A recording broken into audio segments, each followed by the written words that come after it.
big success. Um, I came here an hour ago to sort of scout out the location, as they do sometimes, and it was a discussion on security and foreign policy, and involved a lot of talk of bombs. So I was wondering how we would make a bridge from that, from there to here. And I thought I'd begin by asking you about your one experience in working in conditions of high security, which is when you were handling the manuscript, the one existing manuscript of The Death of King Arthur. Why don't you tell us a bit about that? Oh, I thought you were going to talk to me about my previous life as a bomb disposal expert. That's for later. Yeah, well, I've worked on two medieval manuscripts, Sir Gawain and the Green Knight, and a poem which is known by the rather sexy title of The Alliterative Morte Arthur. Sir Gawain and the Green Knight, the manuscript is kept in the dungeons in the British Library, and you have to wear the white gloves to be able to touch it. And yeah, I eventually got to go down there and hold it. What's really exciting about that manuscript is that people have read it. You know, there are a lot of books in the British Library, ancient manuscripts, which haven't even been opened, let alone read. But it's you can see that people have thumbed through it. It's a sort of living text. It's meant something to people. There's a bit of blood on one page. Really? And actually on another page, somebody's bitten it. There's some teeth marks in the top right-hand corner. That's how good it was.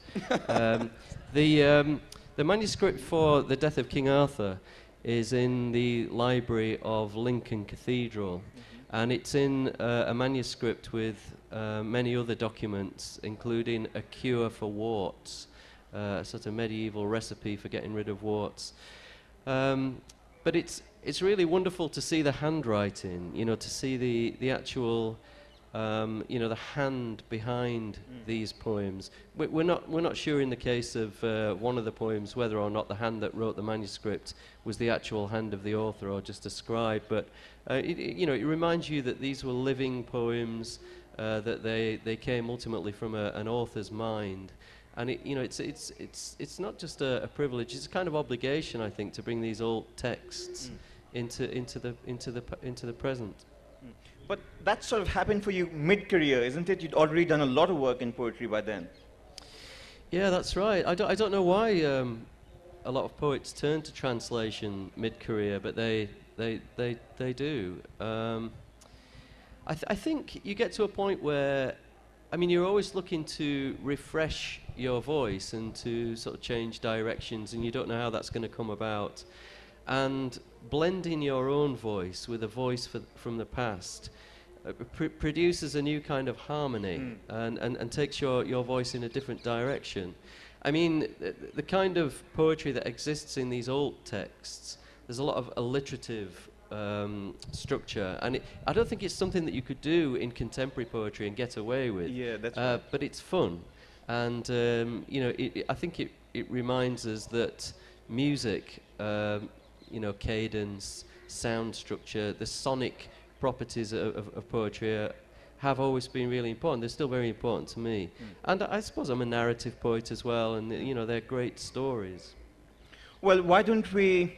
I remember one of the most exciting times ever in my education in literature was the time when, you know, when we were undergraduates, we had to study Chaucer in England, in India. And we looked at the text and just couldn't understand much of it, but one of our professors stood up and began to read it aloud in Old English, and it sounded so beautiful that immediately you wanted to know what was the mind that moved behind these words. So would you like to read some of that?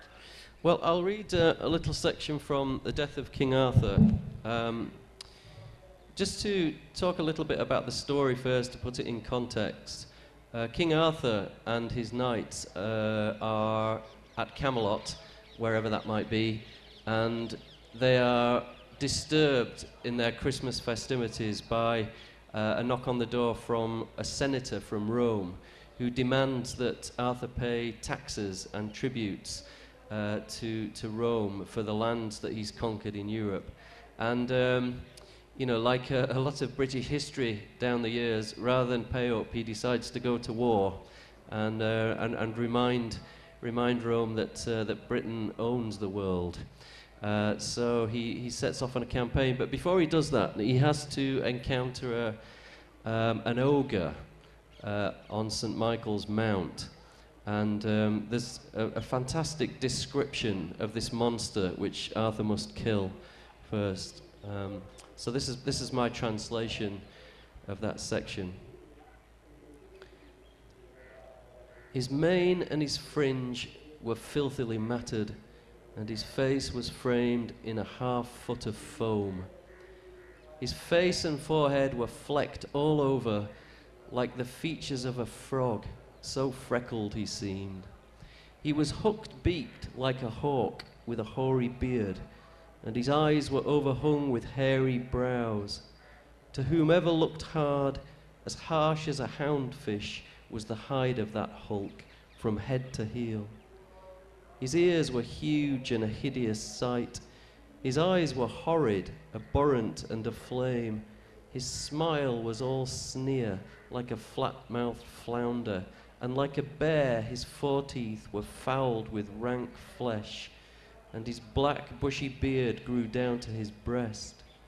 He was bulky as a sea pig with a brawny body, and each quivering lump of those loathsome lips writhed and rolled with the wrath of a wolf's head. He was broad across the back with the neck of a bull, badger-breasted with the bristles of a boar, had arms like oak boughs wrinkled by age, and the ugliest loins and limbs, believe me. He shuffled on his shanks, being shovel-footed, and his knock-kneed legs were abnormally knuckled. He was thick in the thigh and like an ogre at the hips, and as gross as a grease-fed pig, a gruesome sight. He wasn't pretty, I think. That's the short of it. Yeah, I've often wondered about writing that in somebody's birthday card, or as a sort of leaving present for somebody. One thing that interests me about that passage is that you know, the description there and the visual of it isn't out of keeping with the kind of, you know, monsters and ogres that we see in contemporary filmmaking. And I think maybe one of the things that's revitalized interest in Arthurian literature is that whole quest ideal, and you see it a lot now in video games and as well as films. You know, the sort of Dungeons and Dragons crowd. No, there's lots of pop culture references in your poems, and sometimes they're not very flattering. I remember you saying at some point that the Titanic is just cave art that moves. I said what? The Titanic film. Oh yeah, I wasn't a big fan of that film. Well, I meant to ask you while you were reading that. It's really beautiful, and you can hear the sounds of it, especially the alliteration. But why would that not succeed? Let's say that people, you produced that poem today, and people didn't know it was a translation. Why do you think that would not succeed? Why do people say this poem doesn't succeed in our time, but it does in another? I'm not sure that people have got the appetite for long contemporary poems. I mean, I've said before that I think poetry is the art form of concentration. And you know, you need to concentrate when you write it, and you need to concentrate when you read it. And I think that automatically discounts a huge number of people who simply don't want to spend that amount of time or bring that amount of attention to a text. I think if they know it's an old text, some kind of allowance is made for it. You know, there's some kind of legitimizing of the form. But I think it's very hard to ask people to read, what is that, sort of 200 pages of tongue-twisting poetry. And I think people like the idea that they're connecting with a past. I think people who translate old poems like that idea as well. I think in some ways it's a form of genealogy. You know, I think as poets we're all conscious that we've descended from other poets, that our poems are descendants from former poems. And you know, we're a small crowd, there aren't that many of us, and so you're always looking for these ancestors in the past, and to find them and to be able to somehow share your voice with their voice, and to bring poems back to life as well. I mean, it's interesting that you mentioned Chaucer, because the two authors of these poems, and we don't know who they were, were direct contemporaries of Chaucer. You can still pretty much read Chaucer off the page, but you can't read these in the original unless you've got some knowledge of Middle English. And, you know, as time goes by, these texts in the original form get further away and they become further distant from contemporary English. So I think it becomes a responsibility of poets every once in a while to turn their attention to them. Heaney did it with Beowulf. Ted Hughes did it with Tales from Ovid, and very similarly in India, last year we had some very interesting versions of the 16th century poet Kabir by Arvind Krishna Mehrotra, the Indian poet, and they were very slangy. So what he was trying to do was kind of reproduce Kabir's sound to the readers of his time in 21st century English. Yeah, and I think if you're a poet rather than an academic, you can't help bringing some of your own little flourishes to the work. And it's important to say that you know, without scholarly academic restorations of these poems, people like me wouldn't be able to get anywhere near to them. But scholars aren't always interested in poetry. You know, they're interested in word definition. They're interested in medieval dance moves. You know, they're interested in the historical accuracy of these texts. I'm interested in these pieces as poems and how they sound and how they look on the page and whether they operate as poems as well. And when you work on them as a scholar, you have to take the poetic elements out because chasing up word definition takes you away from the noise. Yep. And so you always end up making a compromise, but that compromise is where the poetry is, I believe. Well, I'm sure many scholars would have envied you what you sold for Gawain and the Green Knight, which I think was upwards of 100,000 copies, isn't it? Yeah, here in the States, yeah.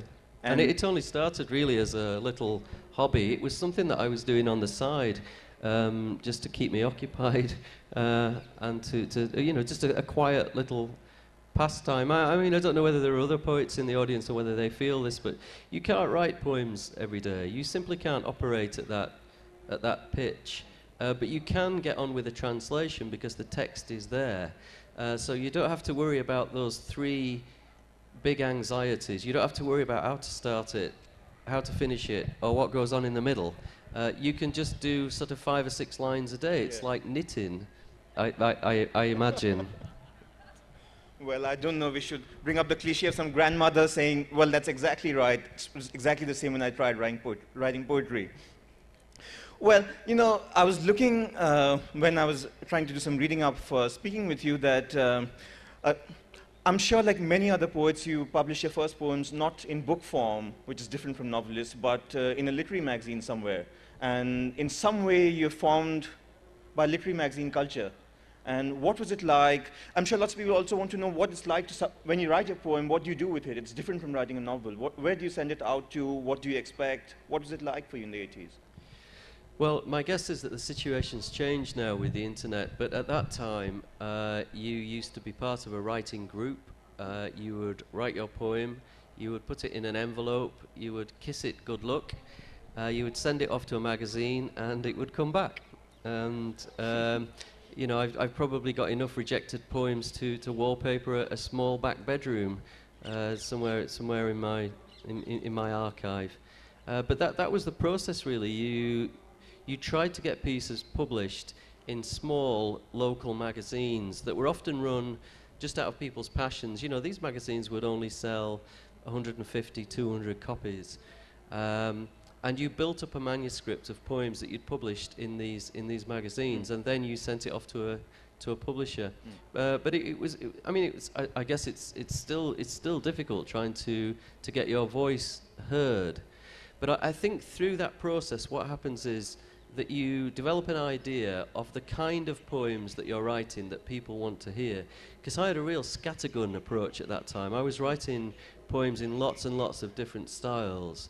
And I noticed that it seemed to be one particular kind of poem that was getting accepted for magazines. Yeah. And I think, without knowing it at the time, that was the kind of poem I carried on writing. My first payment for a poem was a cheque for £2.50.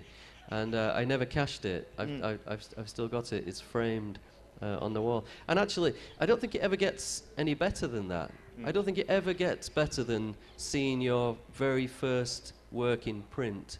because you've gone from nothing to something, and that change, it's beyond exponential, it's sort of infinite. And the thrill of seeing something frozen in type that you never thought would happen, whatever you achieve in writing, I don't think it ever gets any better than that. Well, here in India, we tend to think that we're a big country and we have regional differences, but in England, every kind of English writer is just the same. But that's not true. I mean, there are many regional variations, and you identify your own sound, your own linguistic sound to a particular part of England. And what is that? Yeah, I guess so. I mean, I sometimes confront people who talk to me about my accent to point out that I haven't got an accent. Accents are what other people have. The Queen, for example, has an extraordinary accent and an astonishing dialect. But I don't know whether it's the same in India. The issue about accent and dialect and vocabulary in Britain is that it absolutely positions you. As soon as you open your mouth in England, people think they know exactly who you are. They know where you come from, so they can position you horizontally, and they think they know where you fit into the class system as well, so they can position you vertically. So the first vowel sound that comes out of your throat, people can put a pin in a map and in a grid, and that's pretty much who you are and where you're from and where you're staying as well. So I've always argued that even just to put pen to paper and to write a couple of words in Britain is in some ways a political gesture. You're always signalling who you are and what you are, and you're playing with those signals as well. So word choice becomes very important, which word pool, which vocabulary you're going to draw on, which words you're not going to use as well. And I've always felt and always enjoyed the idea as well that living in Britain is a very intense linguistic experience. The people who live in my village speak like this, with no accent. And that's right. The people who live just over the hill in Saddleworth speak, well, I'll do a little bit. They sound like this. They sound like a Luke in the book to see how to cook gooseberries. They sound like that. And that's only a distance of 3 miles.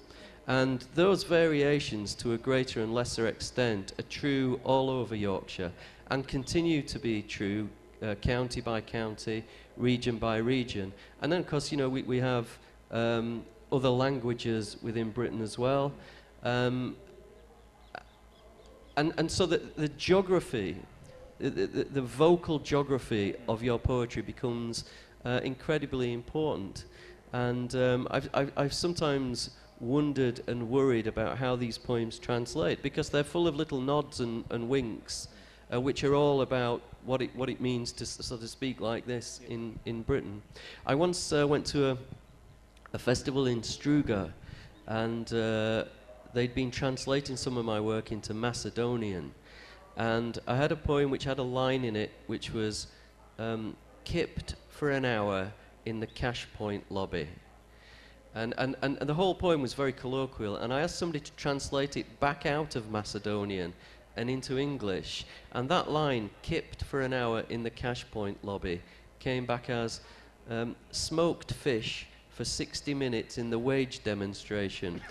And I didn't sort of ask for any I just thought I think they thought I was a great surrealist, and was sort of appreciated on those terms. But yeah, I don't. So I guess what I'm saying is, some people write a kind of global poetry. Neruda's poetry is very interesting.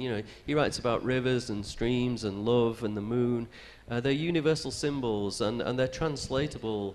I would imagine, throughout any language. But despite the internet, and despite the fact that we can communicate with each other much more easily, I think poetry in some ways has become even more specialised and tends to talk to itself within its own national borders. It's almost what its job is, really. Well, one of the very best titles of novels I've ever seen was by the Czech writer Bohumil Hrabal. The title is called Pirouettes on a Postage Stamp. And it seems to me from what you were saying right now that when you want to portray that linguistic diversity, that's what you kind of do. You pirouette on this little bit of a village here, a village there. And I was wondering, do you, when you write that down, have to write it the way it should read on the page or the way it sounds when it's spoken? I think subconsciously I'm very aware of the sound. I don't think I read poems out to myself. I suppose I'm always just wondering, you know, if you did that, whether the doctor would eventually come in and take you away. But I think you've got an inner ear, which is always working. Some poets, I think, do write because they want to read their work out all the time. I think my idea is that most people will encounter my work on the page, and that I still imagine that poetry in that sense is a written form. And there's only a certain percentage of my poems that I read out loud. That, you know, I think maybe 70 or 80% of the poems I've never read out at all. I just think they work best to look at. But others, occasionally I'll be writing them and thinking I'll try and make this into something that might work in this you know, atmosphere or environment. I like the idea that poets have to read their work out and be accountable to an audience in front of people. I mean, literature hasn't existed for that long, really, in relation to the existence of poetry. Poetry's been around for as long as we could grunt, you know, and it only became sort of encased in books at a relatively late stage. So I like the idea of going back to the ancient role or the ancient task of the poet every now and again, and making your work heard in a live environment. Well, so what are you going to make us hear next? Okay, well, I'll read a poem from this. Just as a point of interest, I've never seen this book before. This is a book by me, but I've never seen it before. I mean, I know I wrote it, but I've never seen this version of it before. Okay, I'll read a poem called Kid. I suppose it's quite an old poem now. I wrote it in the last century. It's about Batman and Robin. I'd heard that they were thinking of dropping Robin from the Batman and Robin film series, and I thought this was a big mistake because, you know, linguistically he's the most interesting one of the two and has the nicest costumes, and I thought somebody needed to speak up for him. But I think there's a political element to this poem as well, that I was wondering about, you know, Marvel Comics becoming the new sort of classical literature, and that, you know, in another 2,000, 3,000 years, when they, you know, when we've boiled dry and they dig us out of the crust, Batman and Robin and various other people from cartoon and popular culture will be just as useful and just as interesting as Heracles or Zeus or Diana, and that, you know, we can find the myths in these characters. Kid. Batman, big shot, when you gave the order to grow up, then let me loose to wander leeward freely through the wild blue yonder, as you like to say, or ditched me rather in the gutter. Well, I turned the corner.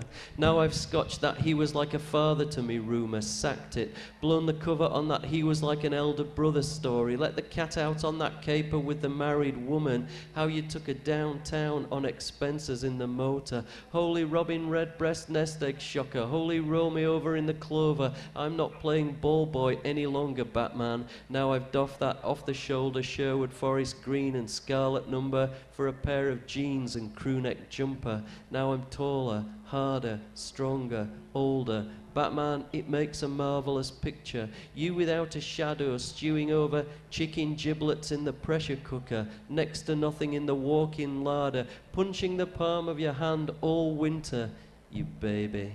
Now I'm the real boy wonder.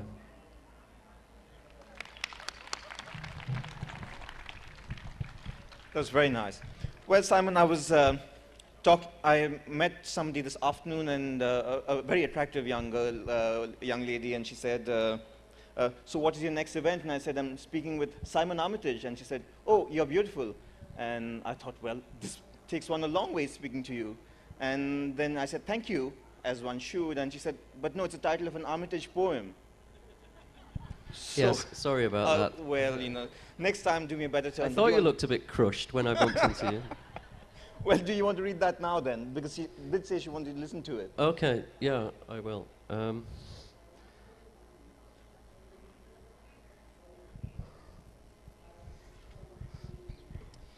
You're beautiful. It's the best I felt in a long time.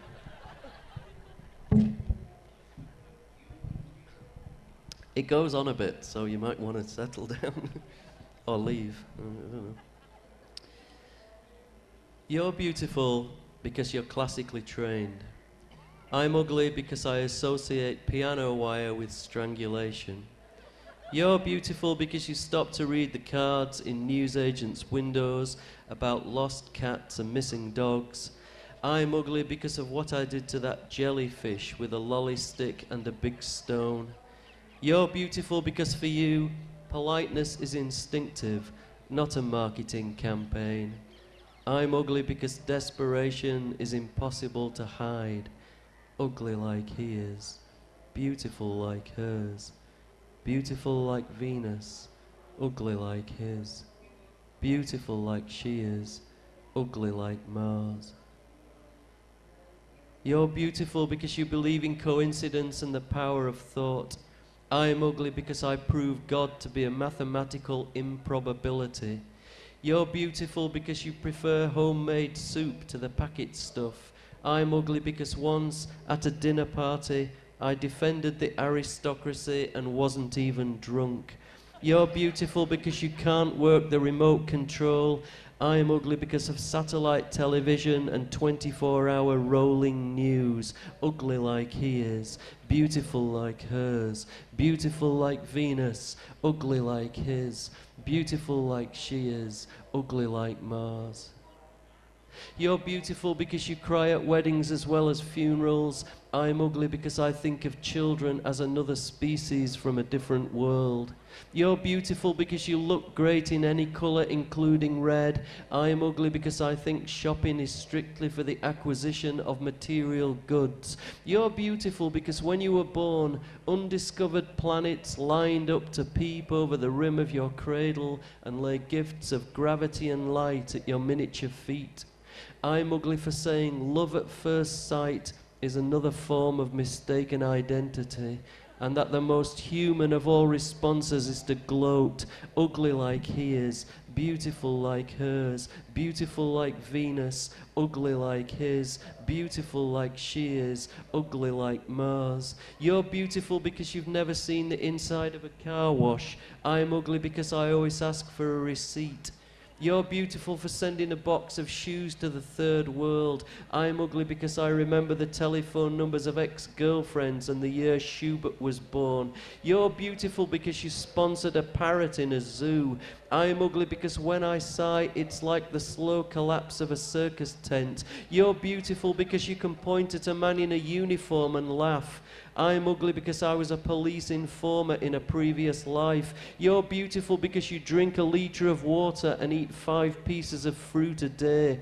I'm ugly for taking the line that a meal without meat is a beautiful woman with one eye. You're beautiful because of a single buttercup in the top buttonhole of your cardigan. I'm ugly because I said the world's strongest woman was a muscle man in a dress. You're beautiful because you couldn't live in a lighthouse. I'm ugly for making hand shadows in front of the giant bulb, so when they look up, the captains of vessels in distress see the ears of a rabbit, or the eye of a fox, or the legs of a galloping black horse, ugly like he is, beautiful like hers, beautiful like Venus, ugly like his, beautiful like she is, ugly like Mars, ugly like he is, beautiful like hers. Beautiful like Venus, ugly like his, beautiful like she is, ugly like Mars.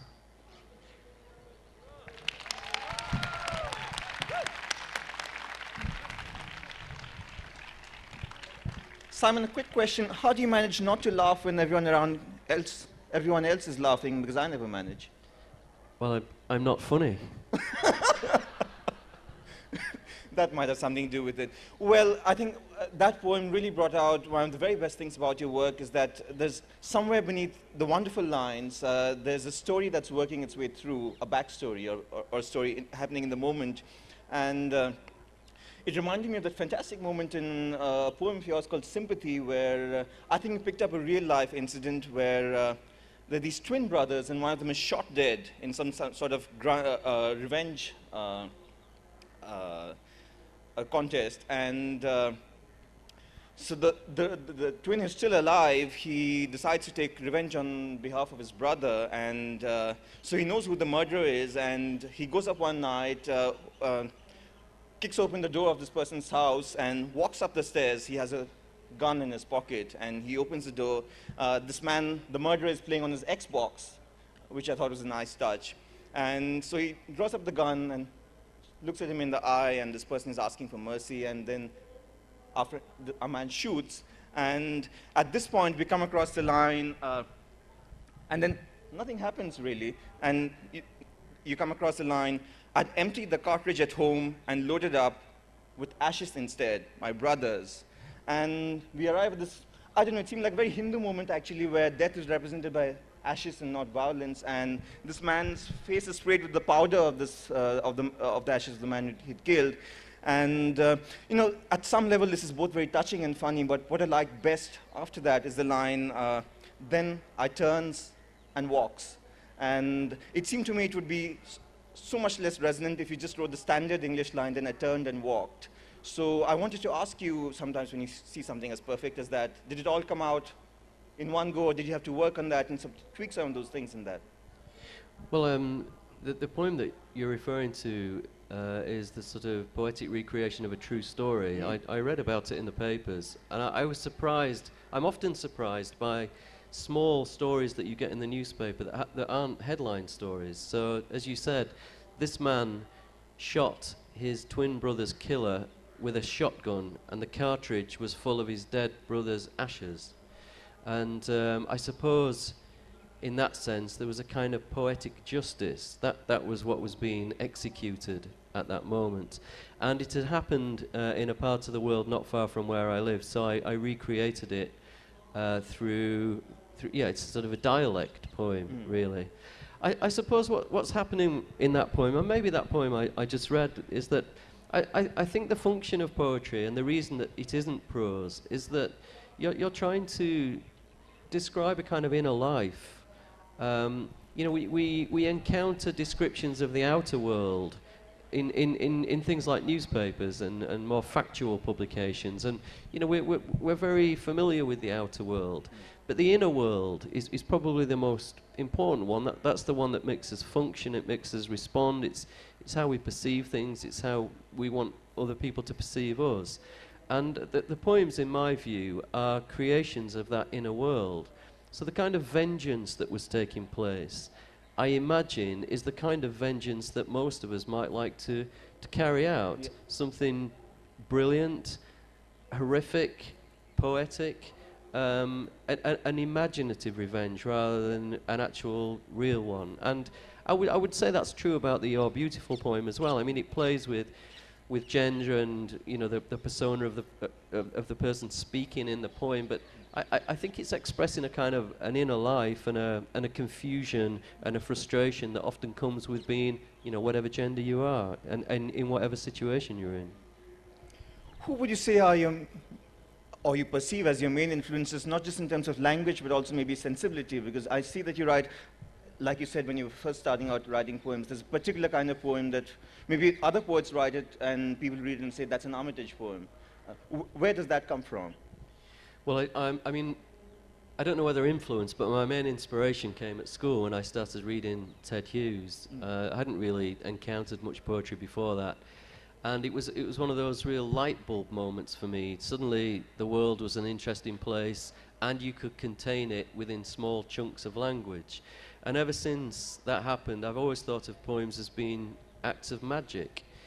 I think of language as the most powerful force in the world. If you put the 26 letters of the English alphabet in the right order, you can create havoc or beauty in somebody else's mind in silence, thousands of miles away, hundreds of years apart.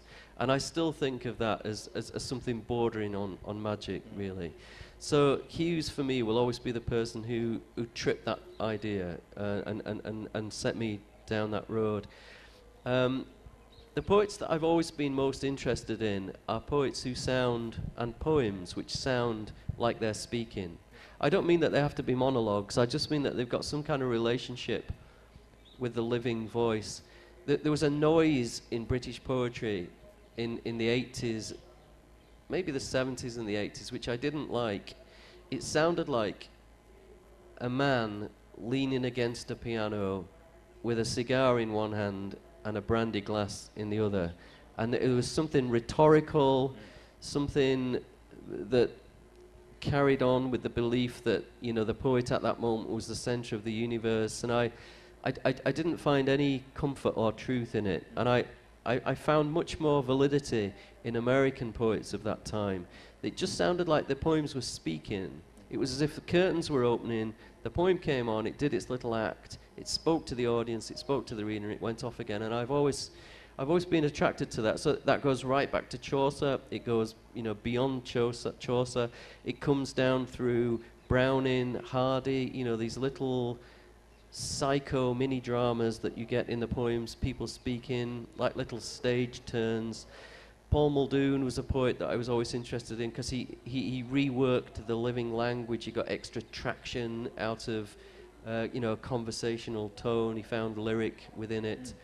I don't like poems which sound like writing, and I really don't like poems which sound like thinking. But you do like poems that sound like speaking, and lots of times in your poems there's somebody either speaking to somebody else inside the poem or to the listener. And the other thing I really liked about a lot of your poems is that they leave you with very fascinating images that sometimes very strange as well. And one of those that I remember is the one that happens in a very early poem of yours called Bus Talk, where the owner of a house that has been affected by a natural disaster begins to talk about his troubles. And the thing is, because of what has happened, the house is sort of slid 2 inches downwards at one side, so everything's at a slight angle. But it's not enough of a trouble for the insurers to pay for it to have it repaired, so he's got to deal with this trouble all on his own. And so maybe I thought, would you like to read that if you could? Or whatever else you please. I don't think I read this poem for like 600 years or something. Okay. I think, as far as I remember, it goes quite quickly. But the idea was, you know, people. You overhear people saying that they overheard ideas at the bus stop. It's where you pick up ideas. Somebody, I mean, I haven't been on a bus for a long time. Bus talk. Of all the bloody cheek, how the hell would they feel if they pulled their bathroom curtain back and found the bottom of their garden slumped in the river and their new greenhouse leaning over like a tent with half the pegs pulled out? Don't worry, Mr. Argo, they said, your house is built on a plane of bedrock. Apparently it's the frost that's done this, that and the other to the soil. I said, that might be very true, but the frost isn't going to put it back, is it? And the insurance won't pay. Sent a bloke round with a spirit level. Couldn't have been here 10 minutes before he was up and off. I said, listen, mate, I used to be an engineer. I know subsidence when I see it. He said it would have to look like the Brighton bombing before they'd even think of forking out. Don't you worry, pal, I said. If you have to pull me out of the rubble with my tackle hanging out and half the world there watching, I'll drag you through court so fast you won't know if you're coming or going. I mean, I don't know why he bothered coming round. He didn't know goose shit from tapioca. Only this morning the alarm clock had walked to the edge of the drawers. It would have smashed to smithereens, but it went off and I woke up and caught it. And I can't put eggs down anywhere. No, if this house hasn't dropped a good 2 inches this last 18 months, my cock's a kipper. This is one thing I didn't understand about that. When you say right at the end, my cock's a keeper, why are you mixing up a bird with a fish?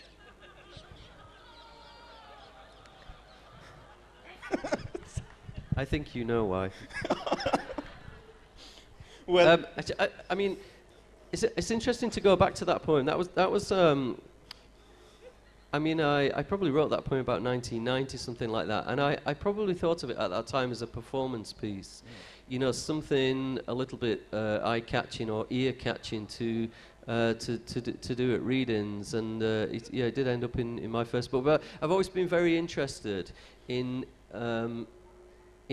sort of coined cliches, cliches that, I mean, that phrase, "my cock's a kipper," I used to hear a lot around West Yorkshire. It's died out. So in that sense, it makes me proud to have, you know, sort of got it there in print. hopefully, Feel free to use it.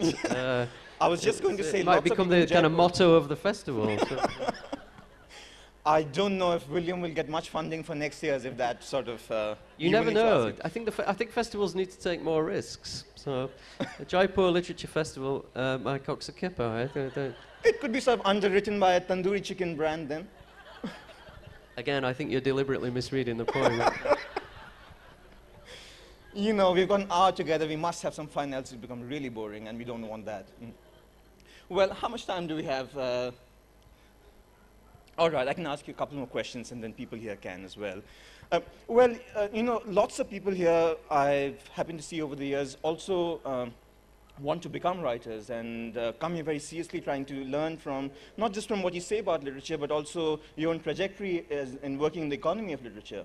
And I wanted to ask you what it's like being a poet and working your way up, and what's it like financially, and what is the economy of poetry? Because I know it's very different from the economy of prose. What are you asking for bank statements here? No, Right? nothing as literal as that. Well, I was talking to somebody earlier in the day about this, and I think it remains true that if you go into poetry, you know, whether you're thinking of it as a hobby, a sort of preoccupation, a career, I don't know, a pastime, whatever, I think you know at some level that, you know, it's not the way to fame and fortune. I think in some ways that is its function. So, for example, if every single person at this festival was walking around carrying a book of poems, and every person you met on the train or the bus or at the station was reading a book of poems, I don't think I'd be writing poetry. I think there's something about poetry which is, it's dissenting, it attracts people from the awkward squad, it sort of exists on the margins, really, and I think that's why people are attracted to it. There's never been a golden age of poetry. There's never been a time when everybody's been reading poetry. It's always been a marginal activity, and I think in some ways that's what you sign up for. And, you know, sure, you want to be affirmed, you want people to appreciate you as a writer, and in some ways that frustration gets ploughed back into the work. So what is it like to be a poet in the 20th, 21st century? I mean, I don't really know. It's a kind of, it's a,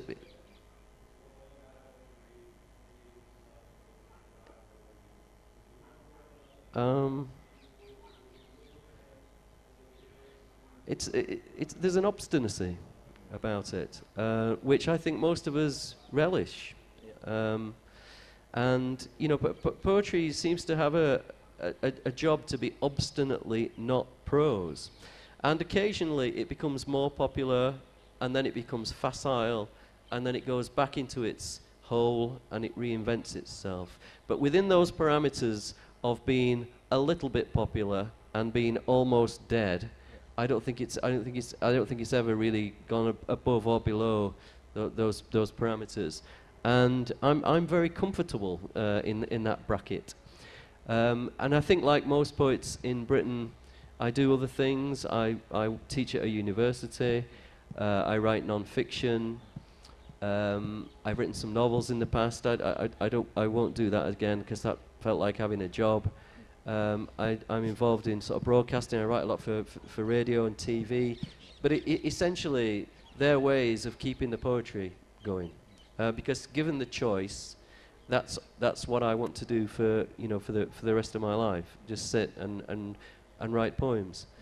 In terms of advice to other people who are, you know, maybe embarking on a life in poetry or thinking about it, I suppose two things. A, don't, because I don't want to encourage the competition. But B, this sounds like a terrible cliche, but I think you've got to be absolutely true to yourself, because there's nothing more degrading or humiliating than coming across something that you've written a long time ago that you don't stand by anymore. And if you can't be a writer writing the things you want to be, then to my way of thinking, it's not worth it. And in some ways, poetry is perfect for that, because there's nothing to lose. There's absolutely nothing to lose. As Seamus Heaney once said, the stakes are so low. So you know, you're in a good position to make your statements and to be true to your feelings and your thoughts. That's very nice. Who wants to ask a question?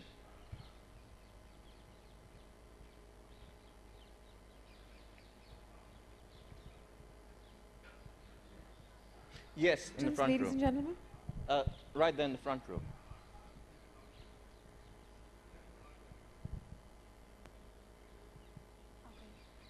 My question is very simple. You say that poetry is something you should do only if you're true to yourself. My point is, how do you get that truth across to people? There are a lot of times people just start writing poetry because, you know, it just makes them look like an angst-ridden person, and poetry just does not get the kind of honor that it should, because everybody just assumes that you're writing to stand out. So how do you think we as the next generation should work at our poetry? Anybody who's writing, what do you say to us about how do we stay true to it? You have to find a style. That's the most important thing. Style is everything in poetry, and it's quite often confused or merged with the word voice. But I've never met a poet who's told me anything that I didn't know already, or that I couldn't have found out somewhere else. Poets, like all writers, they're not seers, they're not magi, you know, they're not prophets, they're not sort of... They have a style. They're saying the same old things that people have been saying for thousands of years, but they keep finding new ways of saying it.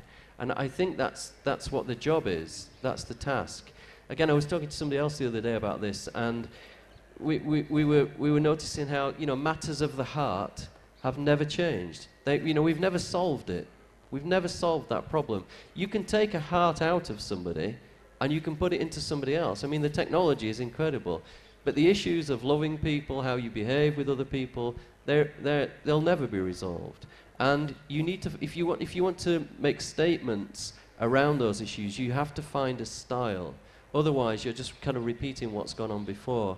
So I don't think it's about finding truths. I just mean, I'm talking about being true to yourself in a way that you're writing which is sort of comfortable and natural and balanced.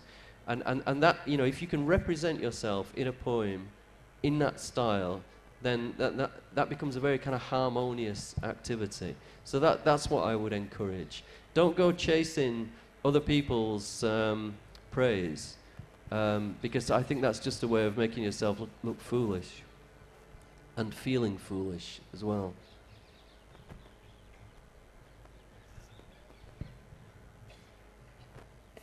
So many and years and so on, but there is something about... I think somebody's bringing you a different microphone.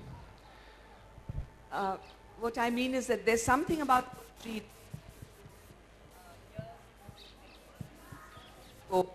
But for instance, Federico Garcia Lorca. And now I think you're getting a third microphone now. I don't know. There's an English comedian called Norman Collier who used to do this. He used to make the sound of a microphone being turned on and off while he was speaking. I'm covering for you now. I don't know if I'll be here. No, I mean, I read a lot of poetry, and I have read, you know, many poets and so on. But now, in the case of Federico Garcia Lorca, what is that secret? What is that something? Although he wrote poetry so many years ago, I mean in this century, century ago, but it has a certain immediacy of meaning, you know, it kind of speaks to you in a very intense way, like it was happening to you that moment while you're reading, and in some way it sort of affects you at a very deep level. What is that secret about someone like Lorca, you know? I think one of the interesting things about Lorca is that he had that ability to be dealing with very complex issues, you know, personal and political, but also he got the popular touch as well. He got a kind of common touch. And I suppose if I think back to all the poets who I admire, that's true of all of them. There are, you know, a number of contemporary poets who write in a much more obscure and abstract way. And I enjoy reading those poets, but I also understand why most people don't enjoy reading those poems, because there's nothing to sort of hold on to. And I admire more people who can do the complex things simply. And I think that was Lorca's gift. And that applies to, you know, those people I was talking about before, you know, whether they're Victorians, whether it's people like Yeats or Hardy, whether it's Ted Hughes, whether it's Seamus Heaney, whether we go back to Chaucer, whether we go back to Old English before that. You know, the idea of a poet standing up in front of people, making things which are confused or confounding, just for that moment, clear. Yeah, the idea of taking something complex and making it clear. I don't like poems which try to do the opposite thing.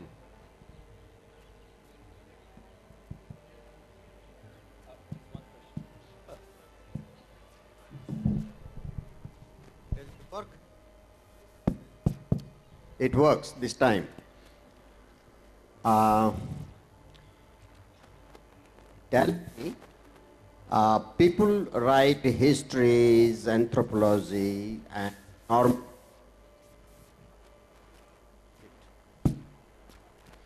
I think what we have to do is give 2 mics to somebody who's going to ask the question, and one of them is always going to...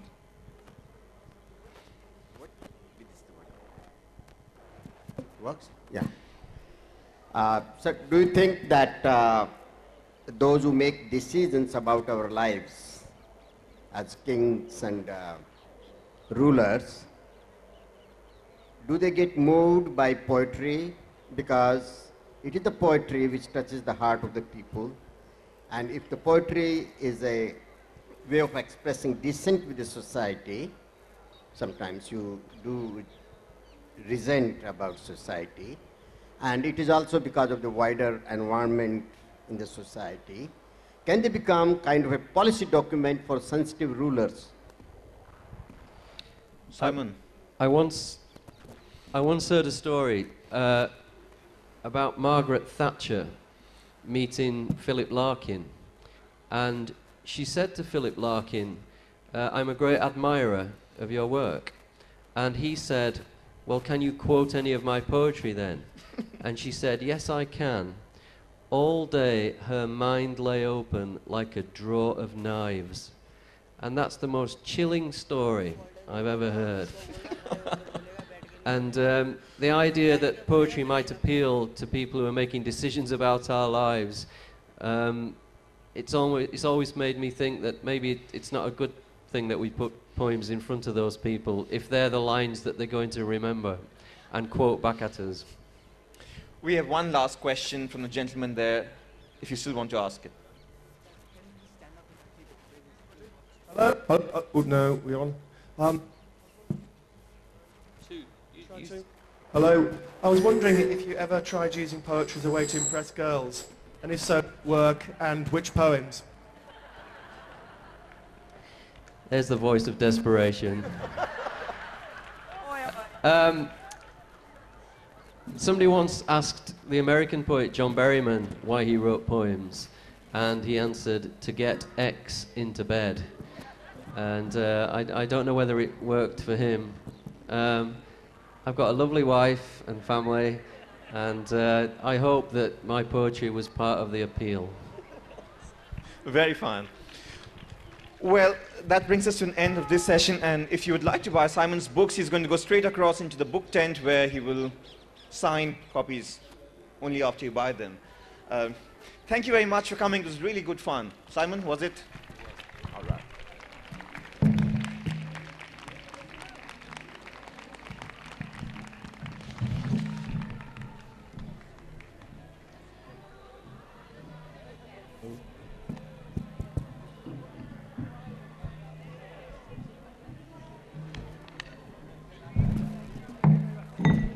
Many thanks, Simon, Armitage, and Chandrahas, for that fascinating session. Here's a little memento from the Jaipur Literature Festival. Oh, thank you very much. Already got one, but... Okay. Collect them.